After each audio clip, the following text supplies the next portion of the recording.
আমি ইমাম সাহেবকে অনুরোধ করছি একটু পরে নাও জামাতটা শুরু করেন, কারণ 8টা টাইম বাজি দিছে, এটা আবার মসজিদ নামাজের সময় হয়ে গেছে। আমার নামাজটা একটু পরে পড়বো, ইনশাআল্লাহ। সমস্যা হবে কি? একটু স্যাক্রিফাইস করতে হবে, এটা হলো ভোট যুদ্ধ।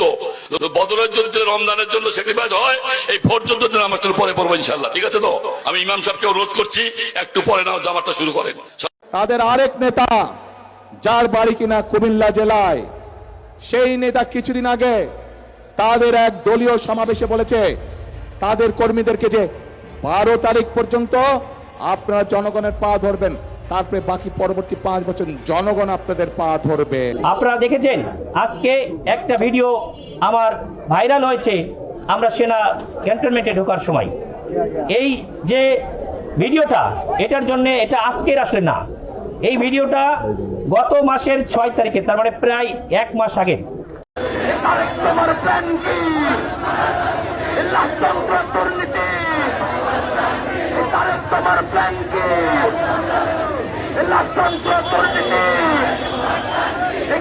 বারো তারিখ 12 ফেব্রুয়ারি ত্রয়োদশ জাতীয় সংসদ নির্বাচন, আপনারা জানেন। সো এই নির্বাচনটাকে একটি অবাধ, সুষ্ঠু, নিরপেক্ষ নির্বাচনে রূপ দেওয়ার জন্য সকল আইন শৃঙ্খলা বাহিনী তাদের কাজ করে যাচ্ছে, এবং আমরা দিন রাত নিরলস পরিশ্রম করে যাচ্ছি সাধারণ মানুষের ভিতরে যে তার নাগরিক অধিকার, ভোটাধিকার, এটা যাতে তারা প্রয়োগ করতে পারে তার সম্পূর্ণ ব্যবস্থা করার জন্য। ভোটের আগে আপনি 12 দিন খাটেন আমার জন্য, এই 12 দিনের পর আমি আপনার জন্য 5 বছর খাটবো। এখন ভোটের আগেও যদি আমি খাটতে হয়, ভোটের পরে কি আমার খুঁজে পাবেন? আমরা বলেছি যে আপনারা ইনসাফ এবং আজাদির পক্ষে ভোট দিবেন। সেখানে আপনার আসনে যোগ্য প্রার্থী বিএনপিরও হতে পারে, জামাতেরও হতে পারে, অথবা অন্য কোনো রাজনৈতিক দলেরও হতে পারে। আপনারা শুধুমাত্র যারা সৎ এবং যোগ্য তাদেরকে আমরা ভোট দেওয়ার জন্য অনুরোধ করতেছি। জাইমা রহমানের নিরাপত্তা কর্মীদের মাঝে চোখ আটকে গেল এক ব্যক্তির দিকে। বোতল হাতে জাইমা রহমানের সঙ্গে হেঁটে আসছেন ফাতেমা, যিনি বেগম খালেদা জিয়ার ছায়াসঙ্গী হিসেবে এভাবেই পাশে থাকতেন। বেগম খালেদা জিয়াকে হারিয়ে জাইমা রহমানের পাশেই থেকে গেছেন ফাতেমা। হয়তো তার মাঝেই খুঁজে পেয়েছেন বেগম খালেদা জিয়ার ছায়া।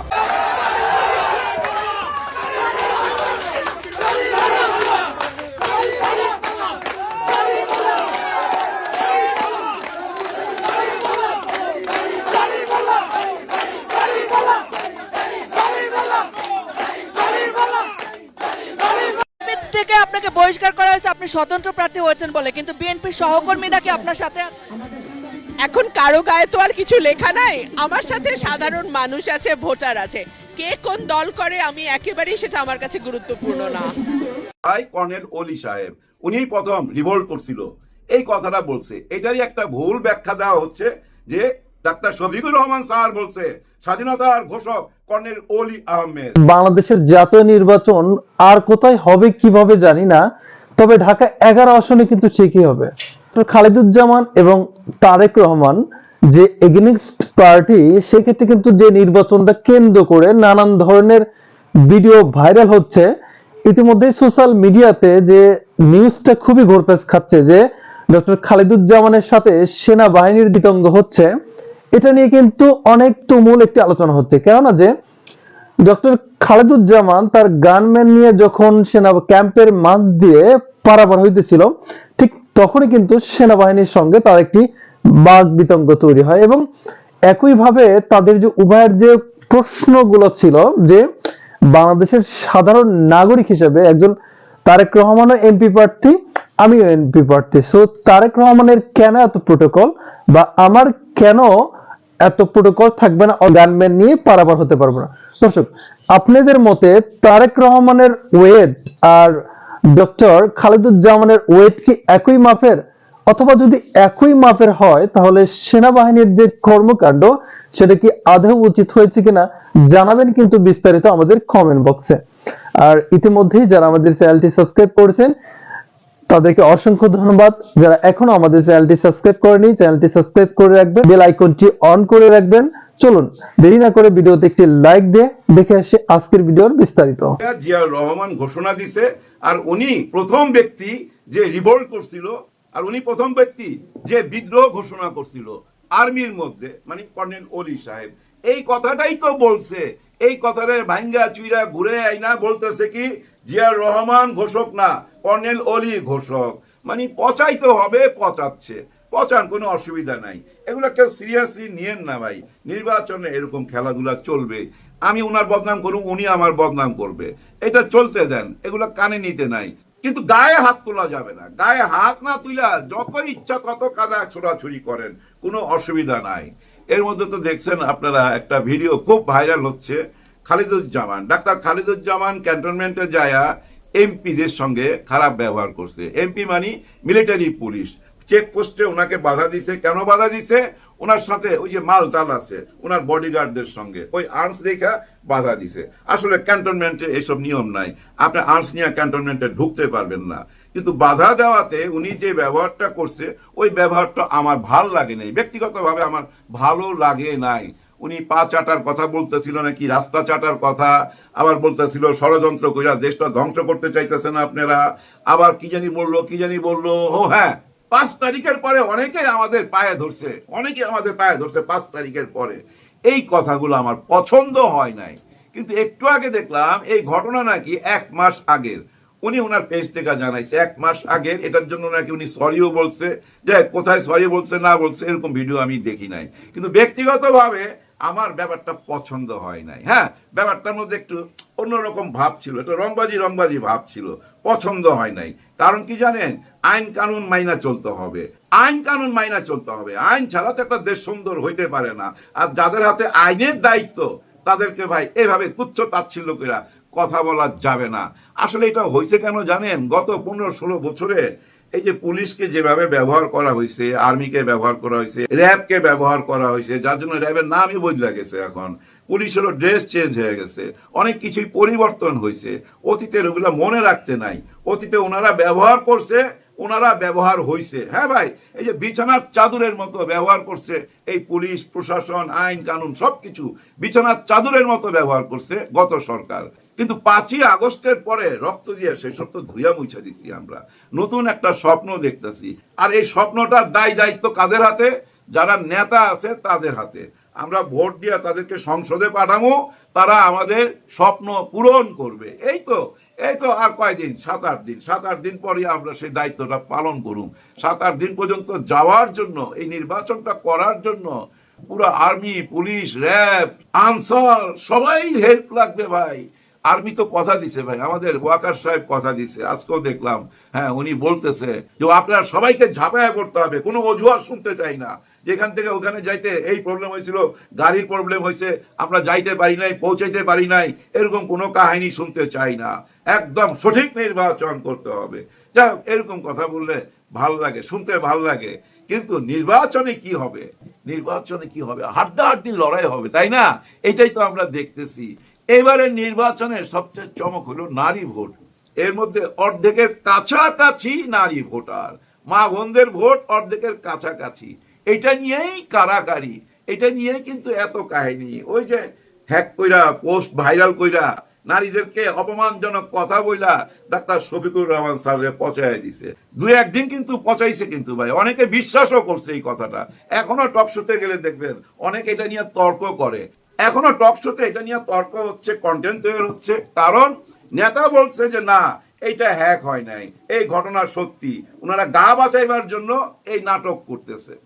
বুঝছেন, এগুলা চলবে, এগুলা মাইন্ড করার কিছু নাই। হ্যাঁ ভাই, মাইন্ড করার কিছু নাই। আপনি আমার বিরুদ্ধে দাঁড়াইছেন, আমি আপনার গুণ গামু নাকি? আপনারা তো আমি পচামুই, এটাই স্বাভাবিক, এটা চলতে থাকুক, কোনো ব্যাপার না। তবে বুদ্ধির খেলায় আগে চলে গেছে ডাক্তার শফিকুর রহমান। একটা গেম খেলছে ভাই, এটা মজার গেম। সেটা কি জানেন? একটা টক শোর আয়োজন করতে বলছে, মানে পলিসি ডিবেট করবে ওনারা। এই আয়োজনটা কারা করবে? ছাত্র শিবির ঢাকা বিশ্ববিদ্যালয়ের মধ্যে বিশালভাবে আয়োজন করবে।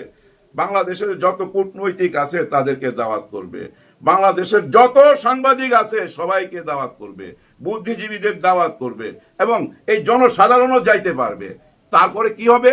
মঞ্চের মধ্যে তারেক রহমান সাহেব আর ডাক্তার শফিকুর রহমান স্যার দুইজনে মিলা বক্তব্য রাখবে।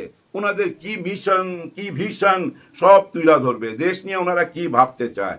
একজন আরেকজনকে প্রশ্ন করতে পারবে। হ্যাঁ ভাই, একজন আরেকজনকে যখনই প্রশ্ন করার সুযোগটা আসবে, ওই তখনই দেখবেন এই যে ডাক্তার শফিকুর রহমান স্যার এমন প্রশ্ন তুলে নিয়ে আসবে যেটা জবাব দেওয়া কঠিন হয়ে যাবে। হ্যাঁ ভাই, অতীতের অনেক কিছুই টাইনা নিয়ে আসবে। অতীতে কি কি ঘটছে এগুলো আর আমি রিপিট করতে চাই না, আপনারা সবাই জানেন। আবার এই পক্ষ থেকেও কিন্তু অনেক কিছু তুইলা ধরবে, মানে তারেক রহমান সাহেব বলবে ৭১-এর কথা বলবে, ৭১-এ আপনাদের কি ভূমিকা ছিল, মা বোনদের সঙ্গে আপনারা কি কি করছেন, এই প্রশ্ন কিন্তু করবেই। এবং ওনারা যখন জবাব দিবে যে আমরা তো আপনাদের সঙ্গে সরকার গঠন করছি, উনি তখন বলবে তখন তাইলে কেন বাইরে হয়ে গেলেন না, আমাদের সরকার যখন বিশ্ব চ্যাম্পিয়ন হয়েছে ৪ বার, তখন কেন আপনারা বাইরে হয়ে গেলেন না। ওনারা তখন বলবে আমাদের যে ২-৩ জন মন্ত্রী ছিল এরা নিষ্পাপ। এই কথাবার্তাগুলো আমরা শুনতে পাবো, দেখতে পাবো। শুধু বাংলাদেশ না ভাই, প্রবাসী ভাই বোনরাও দেখতে পাবে এবং ওনাদের কথাবার্তা থেকে আমরা বুঝে নিব কাকে ভোট দেওয়া যায়। 11 দলের পক্ষ থেকে ডাক্তার শফিকুর রহমান স্যার যে আহ্বানটা করলো, এখন তারেক রহমান স্যার সেটা মাইনা নিবে কি, বিরাট বড় প্রশ্ন। আমার মনে হয় মাইনা নিতে পারে, কিন্তু আমাকে যদি ব্যক্তিগতভাবে জিজ্ঞাসা করেন আপনার পরামর্শ কি, আমি বলবো না, মাইনা নিয়েন না। কিন্তু উনি মাইনা নিতে পারে, কারণ কি জানেন, এই যে পলিসি ডিবেটটা এটা কিন্তু আমাদের দেশের কালচারে নাই। এই যে গত 54 বছর যত নির্বাচন দেখছেন এরকম কোনো ঘটনা আমাদের চোখে পড়ছে না। কিন্তু আপনি যুক্তরাষ্ট্রের দিকে তাকান, যুক্তরাজ্যের দিকে তাকান, ওইখানে এইসব পলিসি ডিবেট হয়, নির্বাচনের ঠিক কয়েকদিন আগেই এরকম ডিবেট হয়, সারা দেশের মানুষ দেখে। ওই কালচার থেকেই তো আসছে, লন্ডন থেকে আসছে না তারেক রহমান সাহেব, ওই কালচারের ভিতর দিয়েই তো আসছে। যার জন্য আমার মনে হয় মাইনা নিতে পারে, কিন্তু মাইনা নিলেই কিন্তু একটা ফাঁদে পড়া যাবে। হ্যাঁ ভাই, ফাঁদে পড়া যাবে। কারণ কি জানেন ভাই, একটু ব্যাখ্যা দেই। তারেক রহমান সাহেব গত 17 বছর একটি ঘরে বৈশা একটি ক্যামেরার সামনে এই দেশের সাথে যোগাযোগ রাখছে, সব খবরই রাখছে, কিন্তু এই ক্যামেরার মাধ্যমে। আর ডাক্তার শফিকুর রহমান উনি কিন্তু মাঠ পর্যায়ে ছিল, উনি জেলে গেছে, বাইর হইছে, আদালত পাড়ায় গেছে, আবার বাইর হইছে, নিজেকে লুকায় রাখছে, গুপ্ত করছে, এইভাবে রাজনীতি কইরা কইরা এইভাবেই আজকে এই অবস্থায় আসছে, একদম ঘাড়ের কাছে নিঃশ্বাস ফেলতেছে, তাই না? যার জন্য এই ওপেন টক শোর আয়োজন করার আহ্বান জানাইছে ডাক্তার শফিকুর রহমান। এটা কিন্তু বিদেশি কালচার, ওই বিদেশি কালচারটা দেখেন বাংলাদেশে উনি আমদানি করলো, ধইরা নেন। এখন দেখা যাক উনি রাজি হবে কিনা, কিন্তু আমি বলবো রাজি হয়েন না ভাই, রাজি হয়েন না। দেখেন, আমার মনে হয় রয়টার বা বিদেশি একটি পত্রিকায় যখন তারেক রহমান সাহেব সাক্ষাৎকার দেয়, উনি নিজেই বলছে যে আমি বলতে পারি কম, আমি মাঠ গরম করতে পারি কম, কিন্তু আমি ভাবতে পারি, পড়তে পারি, লিখতে পারি, ধীরে ধীরে কথা বলতে পারি, মাঠ গরম করতে পারে না। কিন্তু ওই যে টক শো বা ওই যে পলিসি ডিবেট, এইখানে তো ভাই যে গরম করতে পারবে জয় তারই হবে। কিন্তু ডাক্তার শফিকুর রহমান তো রোদে পোড়া মানুষ, জুলুম সহ্য করা মানুষ, জালিমদের জুলুম সহ্য কইরা ওই জালিমদেরকে খেদায়া, ওই জালিমদেরকে দিল্লি পাঠায়া এখন ওনাকে আহ্বান করতেছে, আসো আমরা টক শো করি, আসো আমরা পলিসি ডিবেট করি। হ্যাঁ ভাই, এটা একটা বিরাট ফাঁদ। যাই হোক, ভিডিওটা বেশি বড় করুম না, আপনারা বেশি কিছু টেনশন নিয়েন না। আজকে জনাব ওয়াকার সাহেবের একটা বক্তব্য শুনলাম, উনি সোজাসাজি বলছে নির্বাচন ভালো হবে, কোনো দুশ্চিন্তার কারণ নাই। আর্মি, বিমান বাহিনী, সব বাহিনী, পুলিশ, র্যাব, আনসার, সবাই নাম নিয়ে উনি বলছে যে সবাই আপনাদের পাশে থাকবে, মানে আমাদেরকে একটা ভরসা দিছে। এবং আর্মি ভাইদেরকে সবাইকে বলছে কোনো অজুহাত চলবে না। হ্যাঁ ভাই, কোনো অজুহাত শুনবো না। এক এলাকা থেকে আরেক এলাকা যাইতে কেন দেরি হলো মাঝখানে, এই অজুহাত শুনতে চাই না। যে কোনোভাবেই হোক ওইখানে পৌঁছাইতে হবে যেখান থেকে কোনো কল আসবে, এরকম কথা বলছে। যাই হোক, ভরসা করতে চাই, স্বপ্ন দেখতে চাই, পজিটিভ মাইন্ডে থাকতে চাই। সবার জন্য সবাই দোয়া করবেন। আল্লাহ হাফেজ।